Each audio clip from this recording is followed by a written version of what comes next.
Hello বন্ধুরা, good afternoon. তো আমি আমার ব্লগটা এখন থেকে স্টার্ট করলাম। আজকে কিন্তু কোনো ব্লগ ভিডিও দেবো না বন্ধুরা। কালকে কীর্তন শুনতে গেছিলাম, তো সেটাই আমি শেয়ার করব। তো ওটা হচ্ছে তোমরা দেখলেই বুঝতে পারবে। দেখো আর কি স্কিপ করবে না, লাইক কমেন্ট শেয়ার অবশ্যই করবে বন্ধুরা। আর যেমনি আমার পাশে আসো তেমনি পাশে থাকো, আর লাইক কমেন্ট শেয়ার অবশ্যই করবে। আর যারা নতুন বন্ধু আছো এখনও চ্যানেলটিকে সাবস্ক্রাইব করোনি, তো প্লিজ আমার চ্যানেলটিকে সাবস্ক্রাইব করে দেবে, অল নোটিফিকেশান অন করে দেবে, যাতে পৌঁছা যায় তোমাদের কাছে সবার আগে ভিডিওটা। আর পুরনো বন্ধুদেরকে তো অনেক অনেক অনেক ভালোবাসা বন্ধুরা। আর এত গরমে ভিডিও করা যাচ্ছে না, কিছু করা যাচ্ছে না, কারণ গরমের তালে তালে এমনি কাজ হয়ে যাচ্ছে, ক্যামেরাও অন করা হচ্ছে না বন্ধুরা। তো কি করব বলো। আর আমাদের গ্রামে জানোই তো অনেক কাজ, এত গরমে রোদ্রে কত কাজ করতে হচ্ছে। আর কয়েকটা দিন পরে ধান আসবে, তো আরও কত কাজ হবে।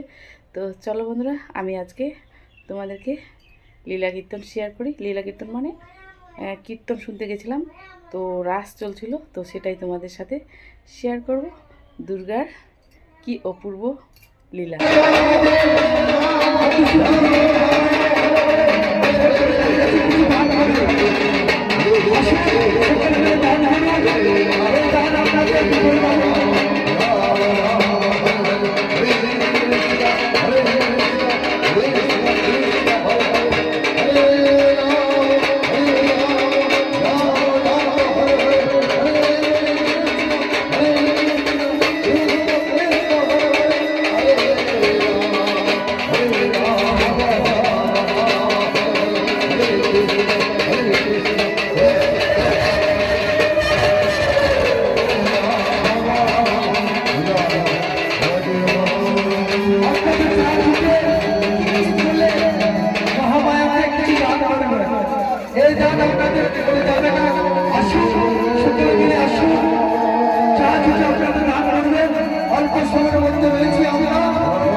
নেতারা